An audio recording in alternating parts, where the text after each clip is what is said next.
Hello, Lord Bird. Hello. Hi.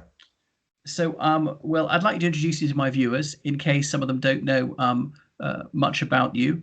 Lord Bird is most famous for founding the Big Issue and was made a Lord just a few years ago. So, the most obvious question is how did you go from being homeless to being a Lord? Well, it took 60 years or thereabouts. I was born into a London Irish slum kind of enclave in Notting Hill. Um, and my mother was a barmaid, and my father was a labourer, a builder's labourer, and other things at times. I didn't have any education. We were made home. I was made homeless when the family were kicked out of their slum because they hadn't paid the rent, and then there followed, a year in a year living in a gap in the roof of my grandmother's cottage round the corner. Um, and then I was taken into care, but brought up by the Catholic Church for 3 years in a convent, orphanage convent in North London. Then came out, a very troubled boy at the age of 10, getting in trouble with the police. Every time I got into trouble with the police, they'd put me in an institution where I would learn a lot more. And they introduced me to people like a probation officer who tried to help me read and write because I couldn't read and write. So actually, if the short answer is if I had not been handpicked uh, by the state and put into various prisons and boys' prisons and institutions where I learned to up my education, I certainly would never have come moved on to then become an art student for a while, then become a self-employed printer, then became a publisher, then becoming a Marxist revolutionary, trying to destroy capitalism, and then becoming a social entrepreneur. All of this really comes from the fact that I was blessed with institutions where they taught me to read and write, and they taught me about music, Beethoven and Chopin, and they allowed me to go to theaters and stuff like that, because the idea was that if everybody that they hoped that everybody in the working classes would behave themselves, and if they didn't, they then had to do something extra.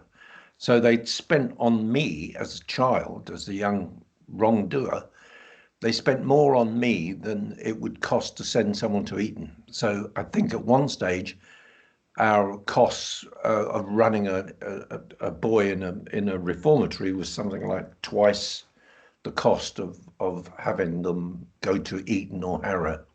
Hmm. So it's really the post-war, the prosperity of the post-war, the growth of consumerism, and all these sorts of things, which enabled people like me to be kind of handpicked and put into institutions, and that's why I owe everything to. I see. So, what should we be doing about homelessness? Well, what we should be doing is we've got to grow up. I'm not a great believer in the ability of society's leaders or activists to actually ever look at causes. They're always looking at effects. They're always responding to effects. So the social pound, if you look at the social pound, most of the social pound or the social dollar or the social yen or whatever it is always throughout the world is invested in emergency responses. So therefore, they nearly always respond to the crisis once it's manifest, and then they try and mix and match. I invented a methodology just to explain this about 10 years ago, and it's now used in Wales by the Welsh authorities, and I think it's been used in places in Australia, and it's called PEC, which is Prevention, Emergency, Coping and Cure. So if you actually look at social activists and the work that they do, you could say, is it a prevention? Is it preventing the problem from happening? Is it an emergency response? Is it about coping, or is it about cure? And 80% of all the money is spent in emergency and coping. That means holding the hands of the poor, holding the hands of the homeless, and never, you might get them out of homelessness and put them in somewhere to live, but you don't get the demons out that cause them to fall into homelessness in the first place. So what we are always living in emergencyism, and emergencyism is probably one of the most dangerous places to be if you want to make changes. It's very, very dangerous because it throws up enormous problems around social justice issues. You always want to do things. You give people money because they're poor, or because they're starving, or because they're homeless, and you don't realize that actually that doesn't take them very further down the road. So if we want to do something about homelessness, we have to stop and we have to look at all the causes, all the ingredients that make up homelessness. I can tell you that from my experience, about 90%, maybe even more, of the people that I have met through homelessness, including myself, we were always people who failed at school, all were failed at school. So 37% of our children are failed at school. They will become the long-term unemployed, or they will become the working poor, or they will become the people who fill our prisons or fill our A&E departments and use it as a drop-in. They will be the people who are more likely to be obese. There'll be people who are more likely to use drugs and drink to a very large extent. It doesn't mean to say that you don't get 10% middle class or upper class people falling into it through the abuses of drugs and drink and mental health problems, but the vast majority come from the same social class. And if you talk about that in Parliament or anywhere, everybody kind of stops, zombie-like, because they don't want to face up to the truth. And the truth is, you have to dismantle the reasons why people come into poverty, come into homelessness. And that is almost like turning society upside down. Well, that leads very neatly into my next question. What is the Future Generations Bill and why should it be passed? Well, the Future Generations Bill, its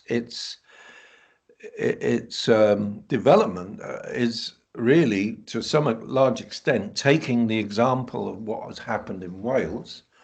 The Welsh Assembly passed a bill, the Wellbeing of Future Generations Bill, and it became law in 2015 in Wales. And even though it's still very, very early days, people are already judging it, saying it hasn't moved quick enough. But it has to change. There has to be a seismic change in the way that local authorities and politicians view the world and the future generations. So what we did is we just nicked their idea. The reason I wanted to go with it was because I'm alarmed at the amount of energy that goes into Parliament, in both houses, the amount of energy, the amount of time that is spent in trying to work out the damage caused by very, very poor legislation from 10, 20, 30, 50 years ago. We are always being bitten in the rear by the poor legislation. We are always being controlled by the laws of unintended consequences. The greatest one that I can think of immediately, and I talk about often, is Baroness Helena Kennedy, working as a young woman barrister to try and protect the rights of the accused, and had developed so many rights for the accused that is one of the reasons why it is virtually impossible to get a successful rape charge through the courts in the United Kingdom. And Baroness Kennedy had to admit that the laws of unintended consequences had led If only she'd known how they would have been used, then she wouldn't have done it the same. There is just so much legislation, there's so much short-termism, so much small-mindedness. So, like for instance, the exportation of jobs that has taken place in the United Kingdom, uh, the exportation of jobs imitating the exportation of jobs in the United States. The fact that Wall Street and the City of London were allowed to prefer the interests of the investor and the stockholder and the shareholder over everybody. So what actually happened in the 90s, we started to export many, many jobs, and the Americans even more, to China and to that part of the world. And we created this behemoth.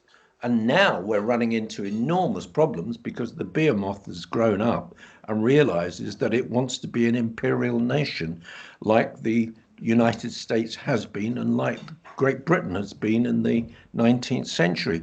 So these are existential risks that come about because nobody has thought, what do you do with an economy that exports large parts of its fabric and structure and its jobs to another country in order just to bring in profits?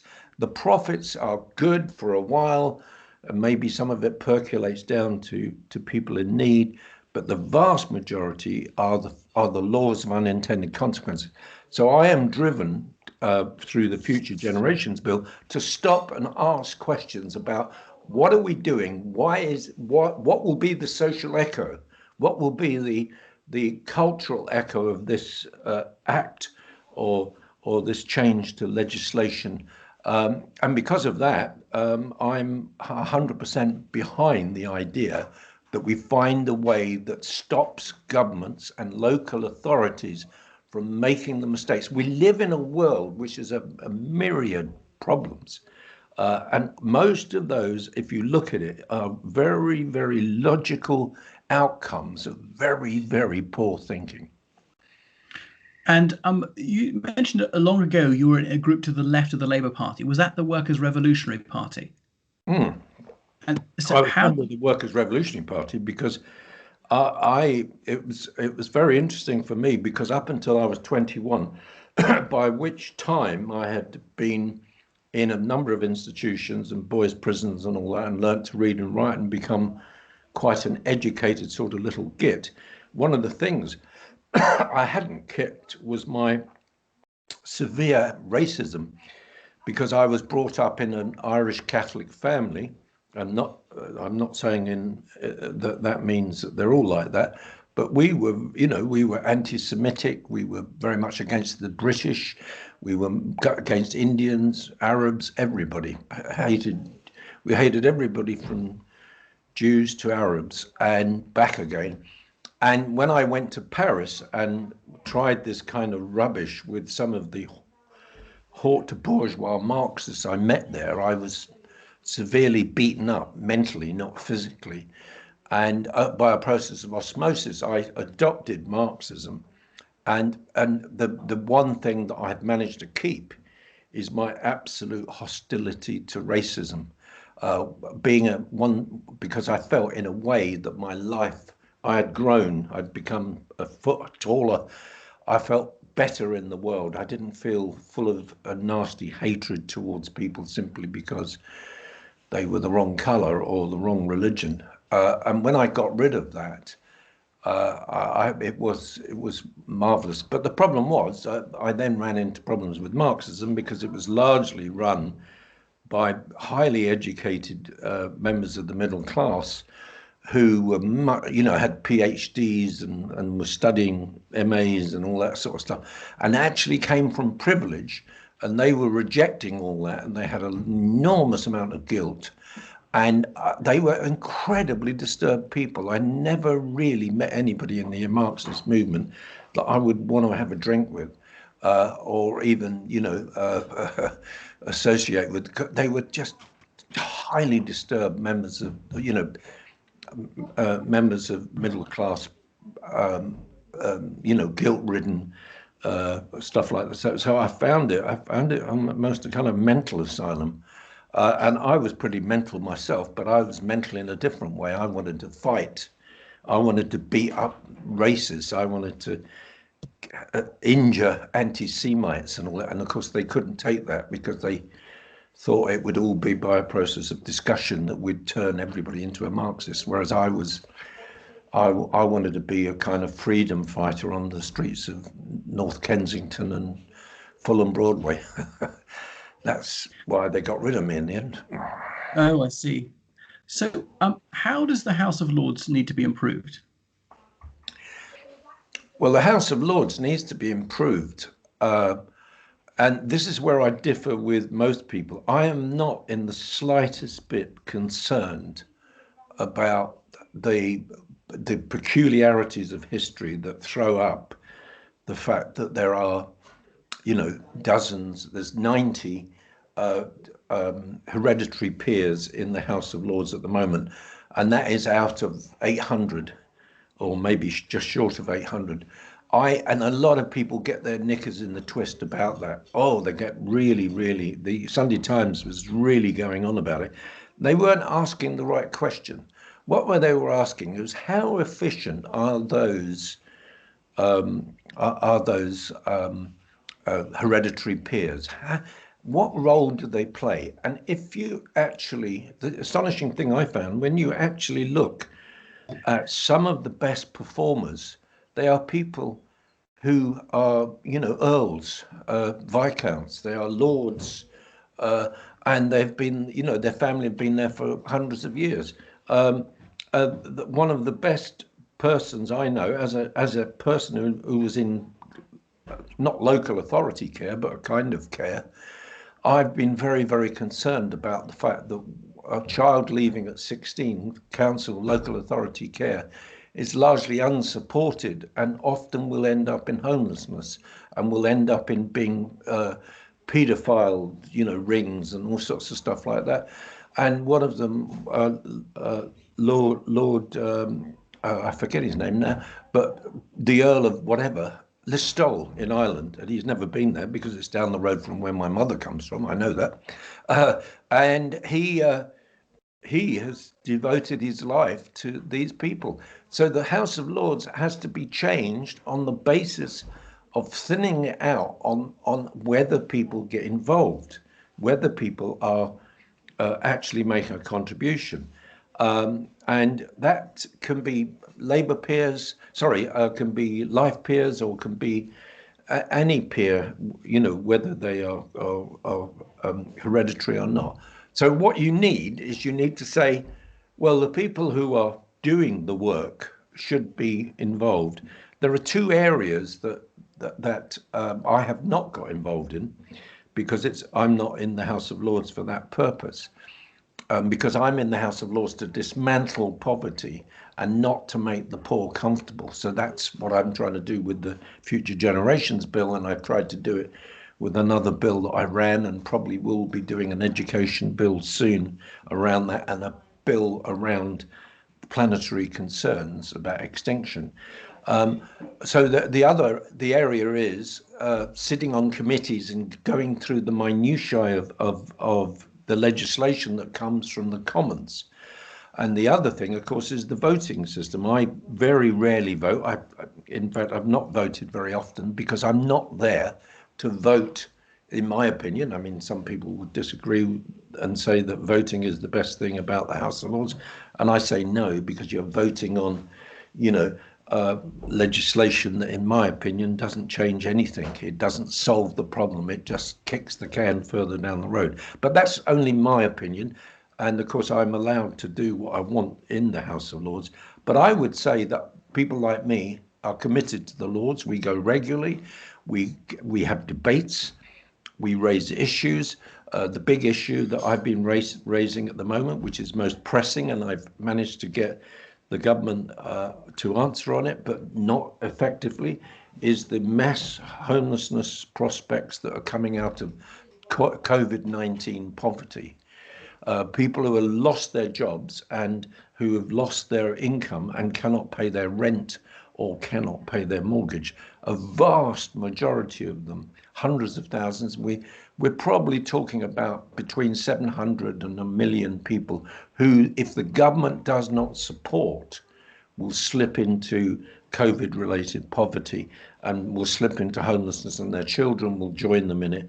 And that will take 20, 30, 40 years for them to get out of that. So what I'm advocating is that we keep people in their homes. It's much cheaper to keep people out of homelessness. If you actually have to start supporting the person in homelessness, then the cost to the exchequer goes up 200 times, twofold, goes up 100%, 200%. So we've got to convince the exchequer that they're going to pay for this person, because under the law you have the right to present yourself as homeless with the local authority.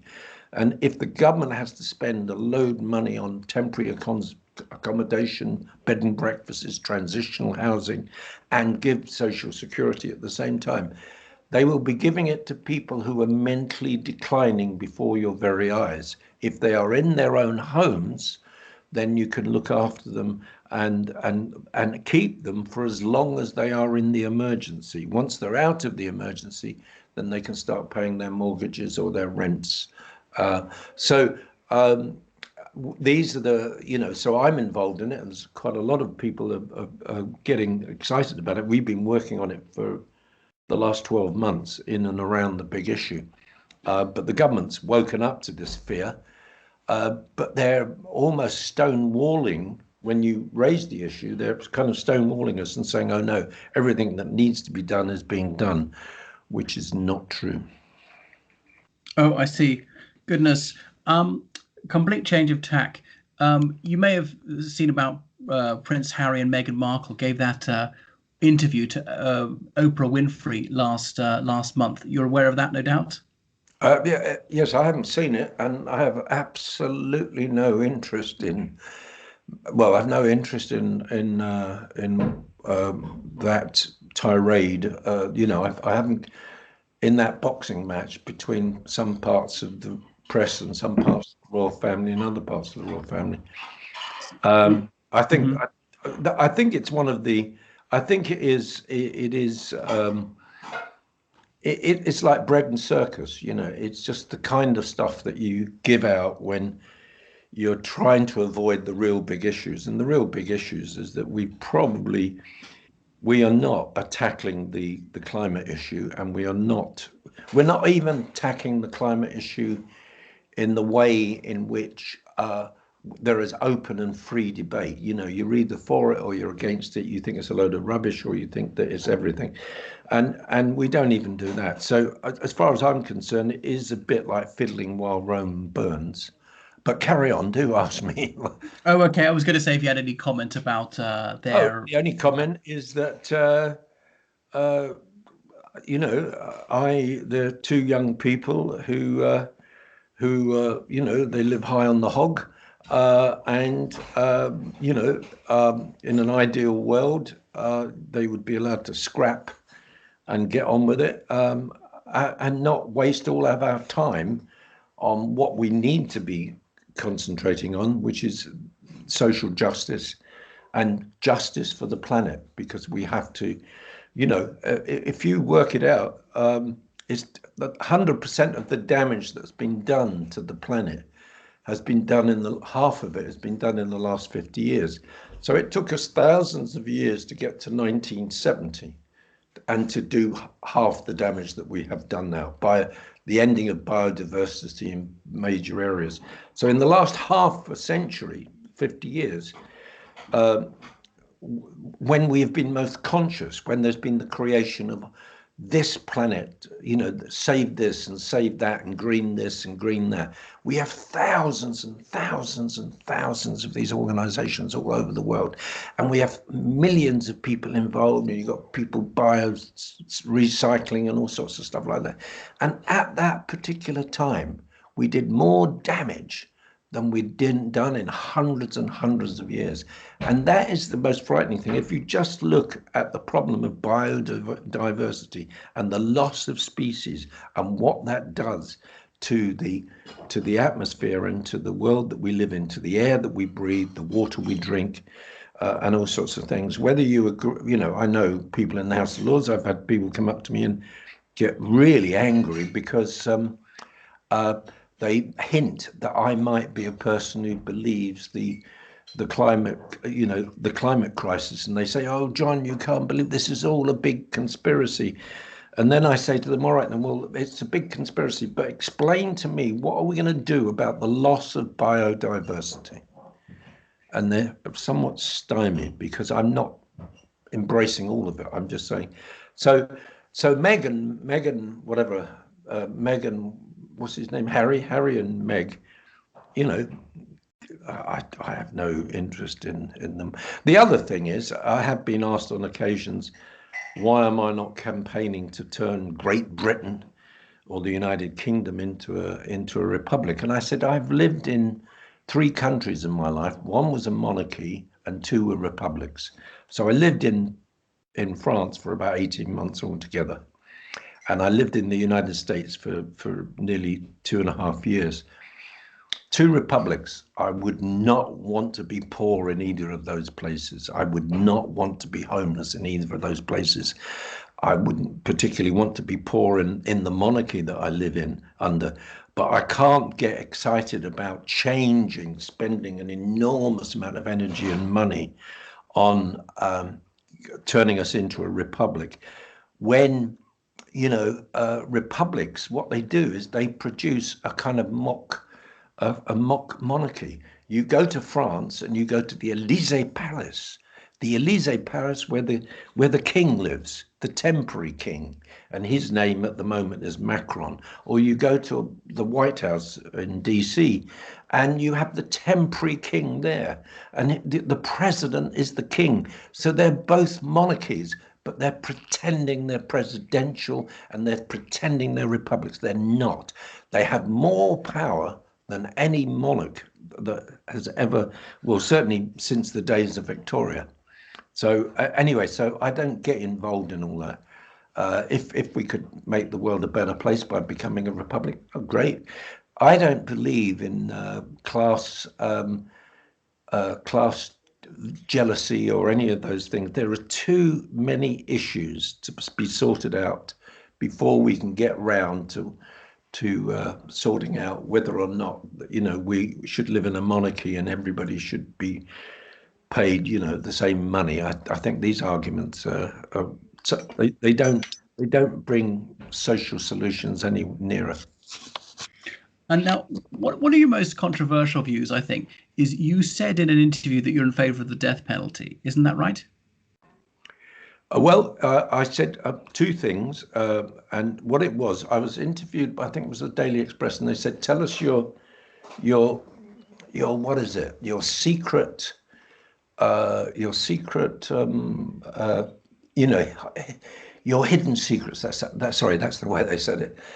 And I said, "Yeah, I'm really I'm a working class Tory with Marxist leanings." That's what I said. And they only printed the working class Tory. They didn't print and I said, the other thing is I'm not really a liberal, because I find I try desperately hard to be liberal and loving, but it's like wearing a corset, and every now and then I love to take it off because I just don't agree with all that lovely namby-pambyism.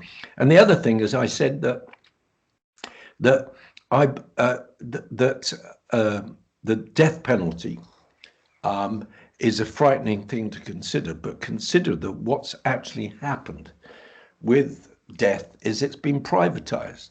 The state used to own the right, the monopoly of death, of violence. It used to own it.